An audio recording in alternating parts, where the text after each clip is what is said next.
Assalamualaikum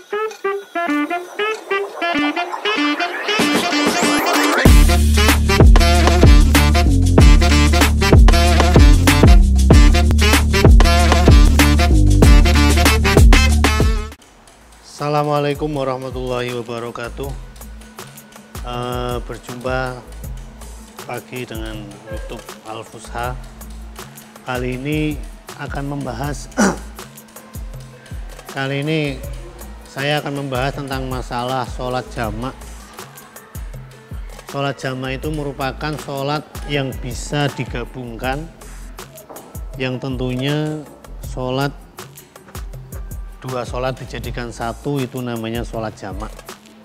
Seperti halnya sholat duhur dijamak dengan sholat asar, entah itu nanti jamak takdim ataupun jamak takhir, dan sholat maghrib dijamak dengan sholat isya, entah itu nanti jamak takdim ataupun jamak takhir.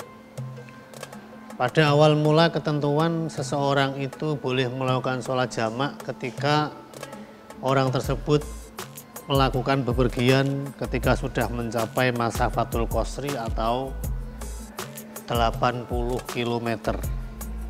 Awalnya hukum awal seperti itu, dan itu merupakan sebuah rukhsah, sebuah keringanan bagi seseorang yang masih dalam bepergian. Akan tetapi akhirnya timbul sebuah pertanyaan, bagaimana ketika jamak itu dilakukan bagi seseorang yang tidak dalam bepergian? Seseorang yang berada di rumah, apakah boleh melakukan sholat jamak? Karena pada hukum asalnya jamak itu boleh dilakukan bagi seseorang yang masih bepergian karena sebuah keringanan dalam melakukan sholat. Nah, kembali lagi, pertanyaannya, bolehkah jamak itu dilakukan bagi seseorang yang tidak bepergian? Bagi seseorang yang berada di rumah, orang itu berada di rumah, tidak bepergian, akan tetapi dia melakukan sholat jamak, itu apakah diperbolehkan? Dan nanti tentunya yang boleh dilakukan adalah jamak takdim atau jamak takhir. Dalam satu keterangan di dalam kitab Safinatun Najah, itu di situ ada keterangan boleh melakukan sholat jamak ketika jamak takdim ketika adanya hujan. Karena pada waktu itu seseorang akan pergi ke masjid dalam waktu maghrib dan isya, sementara masjidnya itu jaraknya jauh dan juga lantainya kalau zaman dulu itu belum lantai keramik, yang sehingga mempersulit atau yang sehingga sulit untuk bolak-balik ke masjid dalam waktu yang berbeda maghrib dan isya, sehingga di situ ada kemurahan, diperbolehkan menjamak sholat, menggabungkan sholat antara maghrib dan isya atau antara zuhur dan asar, tapi dengan syarat jamak takdim.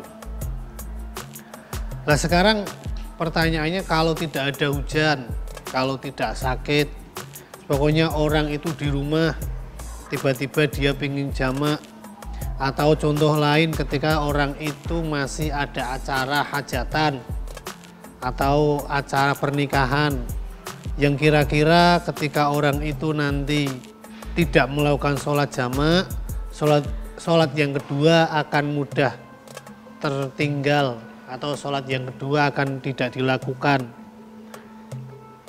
Nah, ini ada satu keterangan yang memang kita ini boleh melakukan sholat jamak ketika ada hajat. Walaupun tidak dalam bepergian, walaupun kita berada di rumah kita sendiri, walaupun kita berada di tempat yang kita bermukim di situ, kita boleh melakukan sholat jamak. Tapi syaratnya ini memang ada hajat dan tidak dijadikan kebiasaan. Karena kalau dijadikan kebiasaan nanti timbang lego jamak takdim, nanti sholatnya sehari cuma 3 waktu.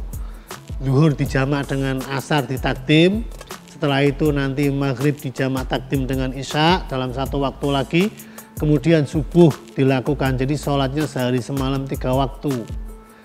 Kalau itu dijadikan kebiasaan tidak diperbolehkan.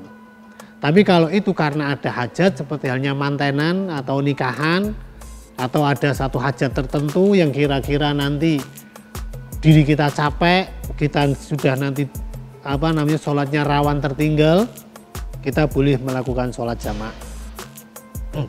Ya, yang namanya hajat seperti hanya nikahan, itu kan nggak setiap hari kita mau nikahan.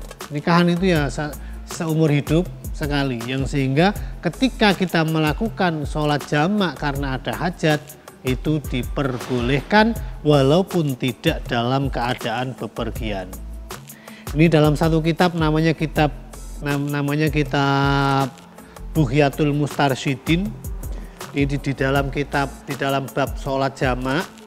Kalau kitab saya halaman 77, di sini ada keterangan faidatun lana qaulun bijawazil jam'i fis safari al-qasiri ikhtarahu al-Bandaniji wa dhahirul hadithi jawazuhu walau fi hadharin kama fi syarhi muslimin wa haka al-Khuttabi an Abi Ishaq jawazuhu fil hadhari lil hajati wa illam yakun khaufun wala matarun wala maradun.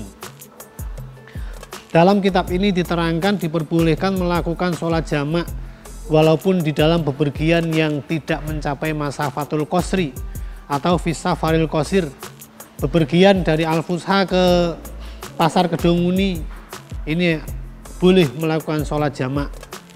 Bahkan bukan hanya itu saja, Imam Al-Bandaniji dalam Dhahirul Hadisnya menerangkan diperbolehkan melakukan sholat jamak walaupun di dalam rumah, walau fi hadharin.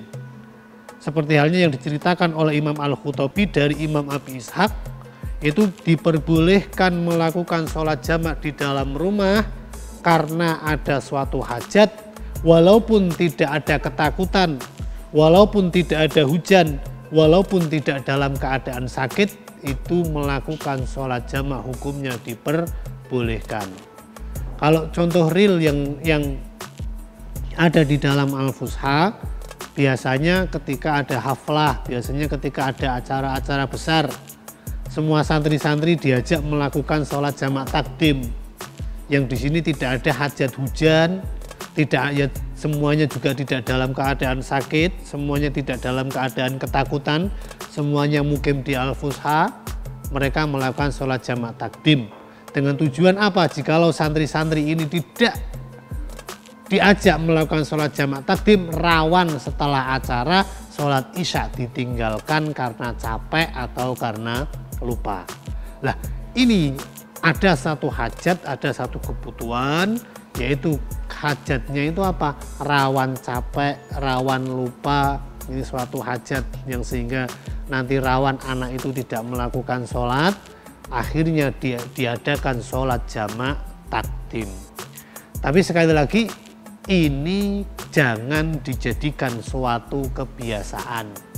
Ini boleh dilakukan karena ada hajat saja, karena ada kebutuhan yang mendesak saja, seperti halnya pernikahan, seperti halnya acara-acara besar yang ketika tidak dilakukan jamak takdim, kita rawan meninggalkan sholat. Maka dari itu saya simpulkan, jamak itu memang awal mulanya digunakan orang yang masih bepergian, akan tetapi ada satu pendapat dari Imam Abu Ishaq, itu di situ diperbolehkan jamak di dalam rumah walaupun tidak hujan, walaupun tidak sakit, walaupun tidak ada suatu kekhawatiran apapun. Jadi di situ jamak boleh dilakukan. Dalam keterangan kitab lain, di dalam kitab Majmu' juga diterangkan boleh melakukan sholat jamak di dalam rumah walaupun tidak ada hajat, yang penting tidak dijadikan suatu kebiasaan. Di dalam kitab Majmu' diterangkan